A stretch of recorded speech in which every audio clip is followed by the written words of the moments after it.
সবাইকে সালাম।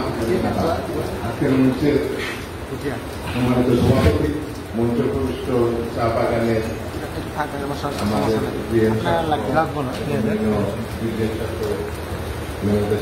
আমরা সামনে বলতে আমাদের চা বাগানের শ্রমিক ভাইরা, আমাদের ইউনিয়ন মেম্বারগণ, পাইকারগণ, সবাইকে আমি আবারও সালাম। আপনারা দেখুন, ইতিমধ্যে আমার একটা চা বাগান আছে, যা আমি আপনাদের সাথে আপনাদের সুবিধা অসুবিধা এবং সব কিছু আমি বলি। এবং আমার পাশে তো আপনারা জানেন এসপিসি বাগানগুলা, ওগুলা খুব দুর্লভতা, আপনারা সবাই জানেন। পেমেন্ট দিতে পারতেছে না, কোনো কিছু ইয়ে করতে পারতেছে না। চা বাগানে জানেন তো যে ডিসি চেয়ারম্যান পেকে গেছে, এমডি নাই, কেউ নাই। এখন যে এই যে পূজা বনা দিবে, ইয়ে দিবে, কোনোভাবে এটা তারা পারতেছে না। আপনারা তো ইতিমধ্যে দেখেছেন। তো এখানে তাদের ম্যানেজমেন্ট তো আপনারা জানেন, যে আসে সব কিছু নিয়ে যায়। তো এখন যে এখানে কারা অসুবিধা করতেছে, কারা সমস্যার সম্মুখীন, চা বাগানের শ্রমিকরা। আমি এখানে আজকে যে সভাপতি আমার চেয়ারম্যানকে বলছিলাম যে আপনাদের বসবাস প্রায় 200 বছর, অর্থাৎ 5টা জেনারেশন চলে গেছে। এই জায়গা আমাদের, এটা আমার জন্মভূমি, এটা আমার আছে। আপনারা জানেন তো 30 স্টেট কাকে বলে, ইংলিশে বলে 30 স্টেট। চা বাগানে একটা নিজস্ব একটা রাষ্ট্র। আমার বাগানে আপনারা যারা বয়স্ক আছেন, এখন ইয়াং ছিল, এখন বুঝবে না। আগে চা বাগানে কিন্তু সাধারণ প্রফেশনাল ছিল, সাধারণ মানুষ আসতো না। আজকে যেভাবে ক্লাসে আসতো, তখন কিন্তু আসতো না। কেন আছে, এখনো চা বাগানে স্টেট হয়ে গেছে এখানেও। কিন্তু আমরা যদি সব ঠিক থাকি, আমরা যদি বাগানের লোকজন ঠিক থাকি, সেটা তো আমাদের স্টেট আমি রক্ষা করবো।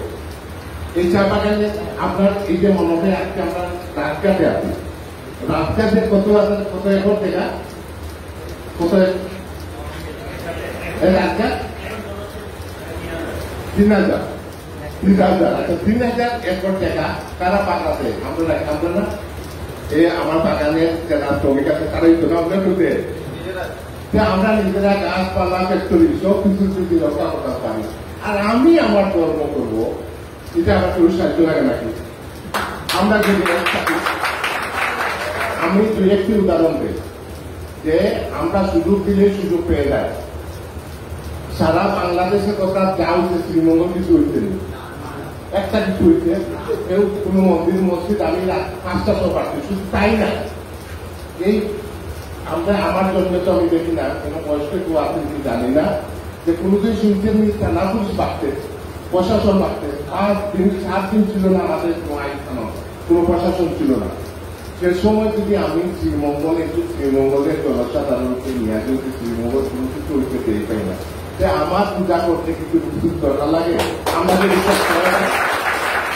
আমার কিছু ব্যাপার আছে। আমি এখন আমাদের ওইখানে সম্মানিত সিএম সাহেব সহ ম্যানেজমেন্টের লোকজন আছে, ওনাদেরকে আমি বিনীত অনুরোধ করবো যে আপনারা যদি একটা বাগানকে গাছপালা, আপনার ফ্যাক্টরি এবং আপনার বাসা বাড়ি সমস্ত কিছু হাজার কোটি টাকার সম্পদ যদি রক্ষা করতে পারে, এই 4 দিন আমাদের পূজা মণ্ডপ রক্ষা করতে কি লাগে? আমরা যদি পাড়া দিই আমাদের, আমার মনে হয় এখানে যারা আমাদের পূজা মণ্ডপে যেটা আছে, আমরা কি করি যে ওদেরকে না গ্রাম পুলিশ না, আমাদের নিজস্ব জেলা আছে, জেলাতে পাড়া দেয়, যারা বলেন বাগান জেলাতে আপনাদের রাজ্য আমরা যদি ওইখানে ওদেরকে পাড়াই দেয়, তাকে যদি আমরা এই যে 4 দিনের জন্য বা 3 দিন যেটা বললাম, এই 4 দিনের জন্য আমরা প্রত্যেক দিয়েছে 10 জন 15 জন যা লাগে আমরা বাড়াই দিলাম।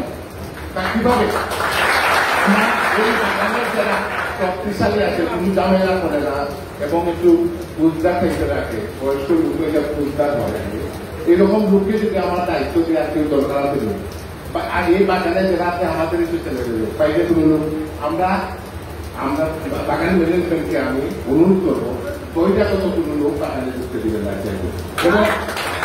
এবং এটার জন্য কোনো যদি সমস্যা হয়, এটা সমস্ত তাই দায়িত্ব নিজেরা যাতে কেউ যদি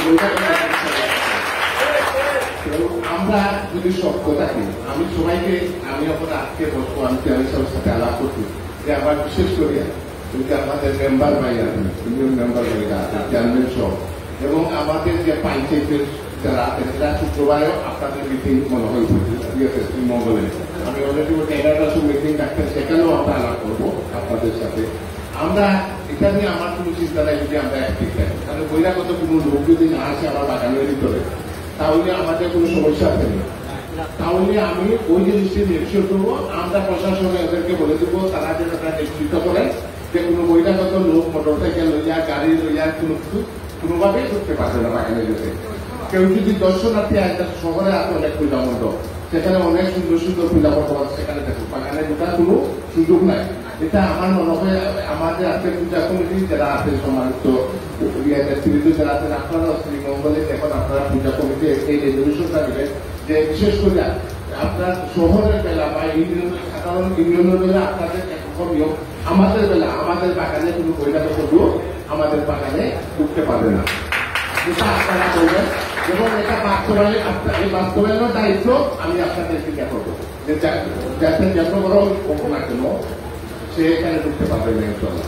আমি এটা আপনাদের কথা দিলাম। আমি আরেকটা কথা বলি, আপনাদের ইতিমধ্যে গার্মেন্টসের অবস্থা দেখতেন এই যে আগে এখন কিন্তু আগে আমরা বলের কাজের লোক পাইতাম, এখন পাই না। কেন পাই না? এই গার্মেন্টস হওয়ার কারণে যে মানুষ তার আয় উন্নতি বেড়েছে এজন্য গেছে। এই গার্মেন্টসটা যদি নষ্ট হয় তাহলে তো আমরা ফরেন কারেন্সি আওয়ার কোনো সুযোগ নাই, আর ফরেন কারেন্সি যদি না আয় আমার দেশ শেষ হয়ে যাবে। এই যে আমরা এত কোটি কোটি বিলিয়ন বিলিয়ন টাকা লোন আছে, এটা তো আমার দিতে হবে। ওই যে দেখতেন যে আদবানি টাকা পাইছে দিতে যে আমার টাকা ধরে আমি ইলেকট্রিসিটি বন্ধ করে দিব, মানুষের দেনা না দিতে সে বন্ধ হয়ে আমার কিছু করার নাই। এবং যে দেনাটা দিতে হবে কে? আমি আপনি সবাই। এই যে জিনিসপত্রের দাম বাড়তে কেন বাড়ছে? এই যে ডলার সংকটের কারণে এখন দেখেন না আস্তে আস্তে জিনিসগুলোর দাম আস্তে আস্তে ডলার কি হইতেছে।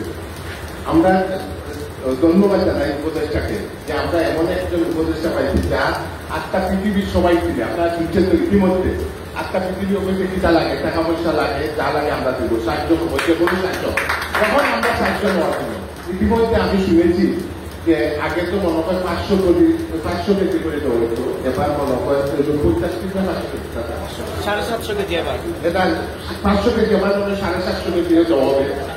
750 কেজি অলরেডি বাড়াইছে এবং এই প্রতিকূল অবস্থায় মনে হয় কিছু নগদ টাকাও দেওয়া হবে। এবং আপনারা শুক্রবারে যারা পঞ্চায়েতের লোক যাবেন, সরি পূজা কমিটির যারা লোকজন যাবেন, আপনারা দাবিগুলো আদায় করে নিয়ে আসবেন।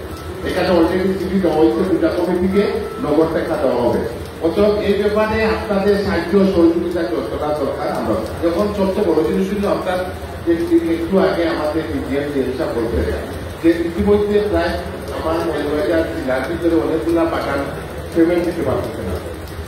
কেউ পেমেন্ট দেননি, কোনো নেতাই দেননি, কেউ দিব এ বাকি দেবে না, তাদেরকে বলে শেষ করবে।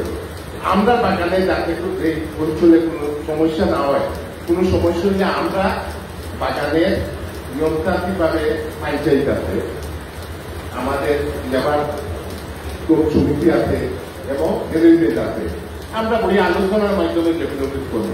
এবং এর বাইরে নির্দিষ্ট এই চা বাগান কিন্তু প্রায় 20 বছর আগে যে আমরা আজকে যেটা হচ্ছে হয়েছে এই যে লেবার লোন, এগুলো কিন্তু চা বাগানের ঐতিহ্য কিন্তু অনেক আগে, সেই ব্রিটিশ আমলে আসলে নিয়মকানুন, এই নিয়মকানুন এখনো চলতেছে। অর্থাৎ আমরা সৈক্য কিন্তু 150 বছর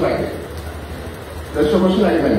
তাই আমাদের এই সভ্যতা বজায় রাখার জন্য আমরা সবাই মিলে আমরা একটা নিয়ম শৃঙ্খলা যার যে দায়িত্ব আছে, কারণ এই যে পঞ্চায়েত বানায় বুথকে বানায় না, যে আমরা যাদের প্রতিনিধি বানাবো, আমার বাগানের সমস্যা, আমার শ্রমিকের সমস্যা, তার বাইরে তো অন্য কথা বলার কথা নেই। হ্যাঁ, তুমি কথা বলতে হলে তুমি ম্যান্ডেট নিয়ে আসো, তাদের সম্মতি নিয়ে আসো, তাদের ভোট নিয়ে আসো, এরপরে কথা বলার সমস্যা। কিন্তু তুমি কোনো পদ নাই, তুমি এখানে একটা উৎসৃঙ্খল পায়, সেটা হচ্ছে দিব না। আমরা আপনারা আমাকে একমত যে আমরা যা করি যেটা আসলে আমরা একটা নিয়মতান্ত্রিক পাবে, যতদিন সিস্টেম আছে যে বাগানের কোনো সমস্যা হলে বাগান পঞ্চায়েত এবং লেবার ইউনিয়ন, লেবার ইউনিয়ন আছে, ম্যানেজমেন্ট আছে, সবাই মিলে আমরা আলোচনা করবো।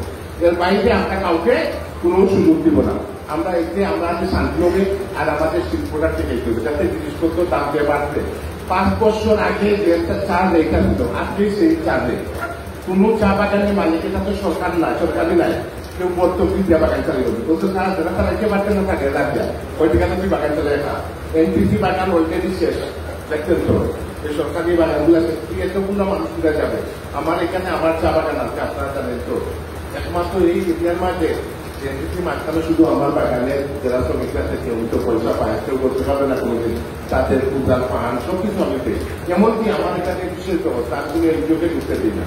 চা বাগানে যারা শ্রমিক ভাইরা আছে ওদেরকে তোমরা এনজিওটাই বসে যাও, তোমার দরকার তুমি কোম্পানি তোমাকে অ্যাডভান্স দিবে, আস্তে আস্তে তরফটাকে তুমি দিবা, সার দিয়া সাথে লাগে ওষুধ কিছু লাগে, কিন্তু আমি দিচ্ছি না। আমার বাগানে কিন্তু প্রচেষ্টা করে করে করে টেলিভিশন, আর আমার বাগানে তো হাই ইনকাম বেশি, প্রায় 3300 কেজি বাংলাদেশের মাঝে কমে। আমি যেদিন লস করবো যদি চা বাগান থাকবে না একটা এনপিসি বাগানগুলো তাদের কাজ নাই। আমার বাগানে কিন্তু প্রায় 500 লেবার আমার বাগানে কাজ করে, হাতরকোলা, গুরমা, চাম্পালা, মাধবপুর, এই কয়টা বাগানে সবগুলো আমার বাগানে কাজ করে। এই বাগানগুলা আপনি চা বাগান আসতে ইচ্ছা করলে কালকে আপনি করতে পারবেন না। বাঁকুড়ার এটা চারা মরে গেলে চারা লাগাইয়া 5, 7, 8 বছর লাগে। এটা চা বাগান ধ্বংস হইতে লাগে 1 বছর, আর এখানে গড়তে লাগে 20 বছর। এটা জানেন তো, এটা আমরা যারা শ্রমিক আছি আমরা জানি, আমরা যারা চা বাগানের সাথে সম্পর্কিত আছে আমরা জানি। আর এটা হলো আমাদের মা, চা বাগান আমাদের মা, যে খাওয়াই তো আমাদের মা। তো এটা নষ্ট করা কোনোভাবেই দেওয়া যাবে না। কেউ যদি মানবতার সেই পলিটিকের লোকজন আসলো, আজকে দেখেন এনপিসিতে চেয়ারম্যান চেকিল আমাদের প্রধানমন্ত্রীর আত্মীয় ছিল, এখন এই লোক পালিয়ে গেছে, তার কি আসে যায়? কিছু হইতে কিছু আসে যায় না। টাকা পয়সা মারি এখন উপাস করলে আমার শ্রমিক করবে, পয়সা কামাই কি করবে? বাগান যদি জ্বালায় ফিরে এখন লাভ হবে? কেউ খাওয়াবে? এসব কে খাওয়াবে? কত আপনারা যারা বয়োজ্যেষ্ঠ আছেন, বুদ্ধিমান আছেন, আপনারা যারা নেতৃত্ব দেন, ভালো মন্দ বুঝেন, আপনারা খুব হিসাব বিকাশ করি আমরা আগাবো। এখন কিন্তু খুব কঠিন সময়, আমাদের কঠিন সময় এটা। আমাদের শুনেন, এখানে অনেকেই চিন্তা করেন যে ওইখানে আওয়ামী লীগের ওইখানে ঝামেলা করেন, ওইখানে সমস্যা করে, পাহাড়ের সমস্যা করেন। আমরা কেউ অন্য দেশে যাওয়ার কোনো সুযোগ আছে? আমাদের নিবনে কেউ, আপনাদের নিবনে কেউ, তাদের সমস্যা আমাদের নেওয়ার সুযোগ আছে। এই দেশটা আমার, এই দেশে আমি থাকতে হবে। আমি কালকে একজনকে বলছিলাম যে তোমরা যে চিন্তা করো, ইন্ডিয়াটা কি কোন মুসলমান পাকিস্তান বেশি বাংলাদেশ আইসি, কিন্তু তোমরা কেন যাও এটাই সবার আমরা যে শ্রীমঙ্গলকে প্রতিরোধ করছি ওটা করবা কি? আমি শ্রীমঙ্গল সব কিছু করলাম, কোনো কিছু হইল না। এর ফলে নেতৃত্ব দেখার জন্য আওয়ামী লীগের লোকজন ওই যে আওয়ামী লীগ আমার চিন্তা কমিটির উপরে একটা বক্তৃতা দিয়ে আসি 2,500 মানুষ, 10,000 মানুষের কিভাবে সমাগম করলো, বলিয়া কিন্তু একটা বৃষ্টি অবস্থা আছে। কেন করতো বাবা? এখানে কি শ্রীমঙ্গল কোন সমস্যা হইতে? তাহলে কি হইল? মানুষের মতো বললো ভাই আমরা যে সারাদিন রাত্রি খাটিয়া তারা দিয়ে আমরা যে ভাড়া দিলাম, বিনিময়ে তারা আমরা কি করবো? আমি যে এত কষ্ট করলাম, এত কিছু করলাম, আমাদের একটা আন্দোলন আছে, তাদের একটা ধন্যবাদ হইতে পারি যে সারা রাইট আমি এত কষ্ট করলাম, রাইটটাকে মারামারি করি তোমরা করলাম, তোমরা এত কৃপণতা যে এমন ভাবে আমাদেরকে শত্রুভাব ওদের একটা ধন্যবাদ পাওয়ার যোগ্য নয়। এটা খারাপ হচ্ছে গুটি কয়েকজন। আপনারা দেখেন আমরা এখানে প্রায় 2 লাখ লোকের বসবাস, এখান থেকে ঝামেলাপূর্ণ মানুষ ম্যাক্সিমাম 200 এর বেশি তো নাই, ঝামেলাপূর্ণ আপনার 200 বেশি নাই, যে আমরা 200 মানুষে আমরা সবাইকে এই সমস্যার সম্মুখীন করায়, বিপদের সম্মুখীন করা, বিভিন্ন প্রবলেম হয়। আজকে মারামারি হইলে গন্ডগোল হইলে টাকার জন্য আমার ধরবো, তোর ধরলে আমার ধরবো, মানুষ মারা গেলে আমরা মতো তারা মত বলি, তারা উঠে দিয়ে বলি তারা মানে অত আমরা এটা মুখ করব। আমাদের বিশেষ করে আমি কালকে যখন করছিলাম আমার বাসাতে পূজা কমিটিদেরকে দিয়া, তো এই বলছি যারা আওয়ামী লীগের সাথে যুক্ত আছে এবং এই যে ছাত্ররা ট্যাং বাঁধবো, খাওয়া বাঁধবো, ইয়ে বাঁধবো, তারা থাকতে পারবে, আর থাকলেই তো নামে লইব। সে ওখানে পূজা কমিটি করবো যে থেকে আপনি নির্দেশ দিব যে তুমি এটা তামেলা লাগাও, লাগাই দিব, কারণ তার তো দল বড়, তার ধর্মটাকে তার দল বড়, সে এটা লাগাই যখন তার নেতৃত্বে আদেশ পালন করবো। আমরা এই ক্ষেত্রে দিব না, আমাদের কি মানুষের অভাব আছে নাকি? ওভাবে আমরা সুন্দরভাবে আছি, আপনারা ওভাবে করবেন। আমার চেয়ারম্যান সাহেব আছে, সভাপতি, আমার কিছু আমি আমার মনে দায়িত্বে আছে, আমি কিছু সাজেশনের মতো করছি, মনে করুন যদি আমরা বাস্তবায়ন করি আমার কাছে মনে হচ্ছে যে ভালোভাবে আমাদের কোনো সমস্যা হবে না। আরো কিছু সাজেশন আছে, একটাকে ভালোভাবে পরামর্শ আছে আমরা দিব, এবং আপনাদের সাথে আমি আবারও বলবো আপনারা যদি স্পিচ টেকের মতো রাখতে চান, ওই যে আমি কাউকে ঢুকতে দিব না আমার বাগানে চাপতে, সেই হোক আমি এটার সাথে একমত, এবং এটা করার জন্য সমস্ত দায়িত্ব আমি ফেরার যাচ্ছি। আমি ডিসি এসপির সাথে আলাপ করে, প্রশাসনের সাথে আলাপ করে এবং যেটা আমাদের দেশের আর্মিরা আছে তাদের সাথে আলাপ করে আমি নিশ্চিত করবো। আপনারা কিন্তু আপনাদের চাইতে উঠবে ব্যাপারটা, আপনাদের চাইতে উঠবে। আর আমাদের ম্যানেজমেন্টের যারা আছে আপনারা যদি আপনার এই 3000 একর বাগান যদি কোনো গাছও যদি উঠতে দেন না, আর সামান্য একটা পূজা মণ্ডপ যদি, এটা তো কোনো বিষয় না আমার কাছে মনে হচ্ছে। আমরা এই বিষয়গুলো আলোচনা এবং আবারও আপনারা আমাদের পূজা তো ইনশাল্লাহ ঠিক মতো হয়ে যাবে। আমার দেশ, আমার ধর্ম, আমি তো বাকি আরো জন্য জিজ্ঞাসা করবো। আমরা কি হচ্ছে নামাজ পড়ে কি বলে দিকাই আমার এরকম দেশ, সবার এই দেশ, এদেশ আমার জন্মভূমি। এখানে যারা আছে এরা সবার জন্ম হইল না, এই বানানো না। তো আমার বাড়িতে আমার জন্মভূমি, আমার জন্মস্থান, আমার এটা আমার মায়ের বাসা। তো আমি এখান থেকে অন্যদের কাছে আমরা শক্ত হই, যেভাবে আমরা সবাই শক্ত হইতে আমরা যদি এখন কেউ কিছু করতে পারবে না। দুটি কয়েকজন মানুষ আমরা সবাই একমত হই এবং ব্যক্তি একজনের সাথে আমরা যাতে পুরা বাগান বা ইন্ডাস্ট্রি বা আমরা একটা পুষ্টি যাতে নষ্ট না হয় সেদিকে সবাই খেয়াল রাখবেন।